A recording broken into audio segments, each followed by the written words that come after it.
I would say that it was November 2022 when ChatGPT came out, and we started to hear from members right across the school board saying, are we going to ban this? Every student's going to cheat. And that forced us to look at it. And as a board that is looking at innovative ways of educating our students, banning is not what we want to do. We wanted to learn about both ChatGPT, but also all generative AI. We didn't have the expertise in our board. We needed to learn all this year. And we weren't in a position to create policies, but by the end of this year, which we're getting close to, we would start having some really beneficial deliverables. You've heard people talk about this is the calculator moment all over again. We didn't buy into that. It's not the calculator moment. It's much bigger than that because it has a potential to impact every student, every staff member, every school, every department. So it really was the internet moment or the electricity moment. And that meant it couldn't be an IT initiative. It needed to be an entire board initiative. And that was really important for us to get started in that manner. We needed some expertise, so we did partner with Advanced Learning Partnerships, ALP, and that was really helpful because before you can design policies or design guiding principles, people need to know what this was all about.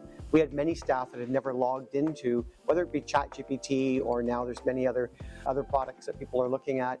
It didn't matter which one, but people had to see the potential, they had to play with the tools, and we needed them in their areas of expertise to start thinking, what could be done now that I've seen these tools? Our number one priority was to prioritize the humane and ethical use. So that's our starting point. It has to be used for good. It can't be used for cheating. It can't be used for deep fakes or scams. Yes, it's going to be, but we want to educate our staff and our students so that they're not the ones that are doing that. They're the ones who are trying to prevent that. Our second principle was focus on education and learning.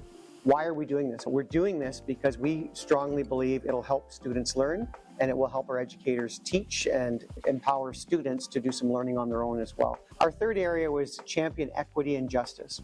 So as we learned about generative AI, we learned more about the inherent biases, the potential for hallucinations, incorrect information coming out, and we said we need to champion ethics and justice. Our fourth one was to be transparent. Next year, when we fully implement across the system, starting in September, everything will be transparent. So staff, parents, students, we all need to know what the age limits are, what privacy has been put in place, letting them know when we're using AI, when students can use it, when they can't. And I mentioned privacy, that's our last one, to safeguard privacy, security, and data protection. We've always done that as a board, but we need to put that out front. A couple of pieces of advice, things that we learned. One is get input, have that dialogue, talk to people. So students are using AI, go and talk to them, find out how they're using it, what are their fears, what do they need. Talk to your staff, talk to your administrators, get input from parents. So get all that input together. The other is, in some areas, because people think of AI as technology, they're leaving that as a technology initiative. And it's probably going to fail if it becomes just a tech initiative. It needs to be interdepartmental. When you look at assessment and evaluation, those are your academic experts. When I look at how we can save time for our HR staff and streamline processes, that's the expertise in HR.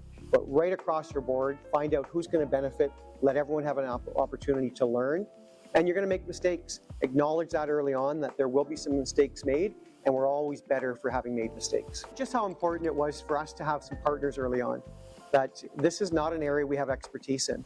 We do now. We've got a fair bit of expertise. We're not like the tech companies, but partner with those organizations that want to help you. Don't be afraid to ask for help. Bring them in, and then figure out what works best for your board.